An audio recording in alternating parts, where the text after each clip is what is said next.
तुम्ही जरा लवकरात लवकर शाळेत येऊ शकता का? बरं, सिरियस आहे का डॉक्टर साहेब? हो, खूपच सिरियस आहे. बरं बरं बरं, लगेच येतो, काही काळजी करू नका. ठीक आहे ठीक आहे, डॉक्टर साहेब येणार आहेत, तुम्ही काळजी करू नका. थांबा थांबा, येतील 65 मिनिट थांबा. खूपच दुखतंय. अरे काय झालं सर मुलांना? सर जंक फूड डॉक्टर साहेब जंक फूड खाल्ल्यामुळे पोरं अचानक आजारी पडली. डॉक्टर साहेब आम्हाला वाचवा. डॉक्टर साहेब आम्हाला औषध द्या. हो, औषध देतो, तुम्हाला वाचवतो, काही काळजी करू नका. पहिल्यांदा मला चेक करू द्या, तुम्हाला तपासून घेतल्यानंतर कळेल मला. हा तर बाळा, तू काय खाल्लं होतं रे रात्रीला? सर, मी काल रात्री वडापाव खाल्ला होता. वडापाव खाल्ला होता? हो, सर. वडापाव आणि आता तुझ्या पोटात करते गावडे काव काव. डॉक्टर साहेब आम्हाला वाचवा. थांब, थांब, थांब. ठीक आहे, ठीक डॉक्टर आहे, साहेब ठीक आहे. आम्हाला वाचवा. हो. तू काय खाल्लं होतं बाळा? डॉक्टर साहेब मी पिझ्झा आणि बर्गर खाल्ला होता. पिझ्झा आणि बर्गर. पिझ्झा आवडतो का तुला? हो डॉक्टर आता पोटात तुझ्या मजाच मज्जा. हा? डॉक्टर साहेब ठीक आहे, ठीक आम्हाला आहे. वाचवा. थांबा, थांबा, थांबा. तुला सुद्धा मी चेक करतो बेटा, काही प्रॉब्लेम नाही. हा, तू काय खाल्लं होतं? डॉक्टर साहेब मी चायनीज नूडल्स खाल्लं होतं. Chinese noodles. अरे वा वा वा, चायनीज नूडल्स म्हणजे जंक फूडचा राजा. आणि आता तुझ्या पोटात वाचतोय बँड माझ्या. डॉक्टर साहेब आम्हाला वाचवा. डॉक्टर साहेब हो, औषध हो, द्या. थांबा. आणि हाही तुमचाच आहे का मित्र? हो, डॉक्टर तुला काही साहेब. दुखत नाही बेटा? नाही, का बरं रे? मी डाळ भात भाजी खाल्ली होती. अरे वा वा वा, शाबास. बघा, त्याने पौष्टिक आहार घेतला होता आणि तुम्ही मात्र जंक फूड खाल्लंय. आता तुमच्या पोटात गडबड झालेली डॉक्टर आहे. साहेब आम्हाला वाचवा. हो, औषध द्या. डॉक्टर साहेब आम्हाला वाचवा. एक गोष्ट करायची आहे, एक गोष्ट करायची आहे तुम्हाला सगळ्यांना. हो डॉक्टर साहेब. मला एक वचन द्याल तरच मी तुम्हाला चांगलं औषध देईल आणि तुम्हाला वाचवणार. आणि जर वचन नाही दिलं तर मग तुम्हाला मी वाचवणार नाही. द्याल ना द्याल का डॉक्टर साहेब वचन? वचन? हो सर. हा, तर तू सगळ्यांनीच तुम्ही मला वचन द्यायला पाहिजे की यापुढे आम्ही कधीही जंक फूड फास्ट फूड खाणार नाही. यापुढे कधी जंक फूड फास्ट फूड खाणार नाही. आणि यापुढे आम्ही सकस आहार घेऊ. आणि यापुढे आम्ही सकस आहार घेऊ. बघा, सर्वांनी बघा, आज फास्ट फूडचे एवढे दुष्परिणाम होत आहेत की लहान मुलांचे पोट किंवा त्यांच्या तब्येती खराब होत आहेत आणि खरोखर त्यांना मोठमोठ्या आजारांना तोंड द्यावं लागत आहे. म्हणून आपण सर्वांनी या गोष्टीपासून सबक घेतला पाहिजे. आपण त्यातून एक शिकवण घेतली पाहिजे की या फास्ट फूडला आपण कधी त्यात आहारात सेवन न करता आपण त्यांना टाळलं पाहिजे.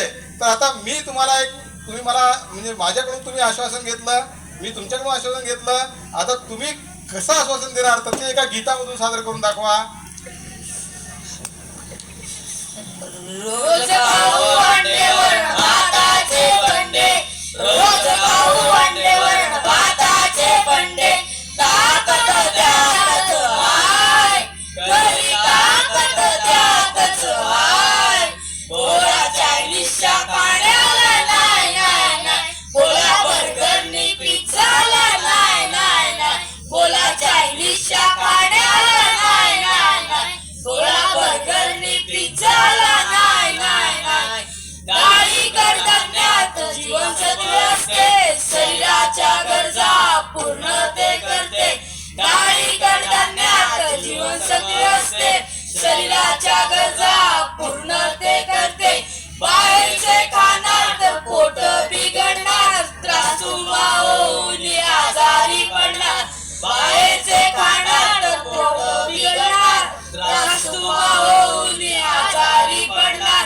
रोज काही भाजपले मजेदार, रोज काही भाजपले मजेदार. त्याला डॉक्टरची गरज नाही, त्याला डॉक्टरची गरज नाही. बोला चिप्स आणि कुरकुऱ्याला नाही नाही नाही. बोला टॉफी आणि चॉकलेटला नाही नाही नाही. बोला चिप्स आणि कुरकुऱ्याला नाही नाही नाही. बोला टॉफी आणि चॉकलेटला नाही नाही नाही. रोज खाऊ अंडेवर भाताचे पंडे. रोज खाऊ अंडेवर भाताचे पंडे. ताकद त्यातच हाय. घरी ताकद त्यातच हाय. बोला चायनीजच्या खाण्याला नाही नाही नाही. बोला बर्गरनी पिझ्झाला नाही नाही नाही. बोला चायनीजच्या खाण्याला नाही नाही नाही. बोला बर्गरनी पिझ्झाला एखादा वैयक्तिक संदेश देऊ शकतोस का? हो तर डॉक्टर सर्वांना साहेब. एक संदेश दे. जो खातो निरोगी संतुलित आहार त्याच्या जीवनाचा मजबूत आहे आधार. जो घे संतुलित आहार त्याला नाही होणार कधी आजार.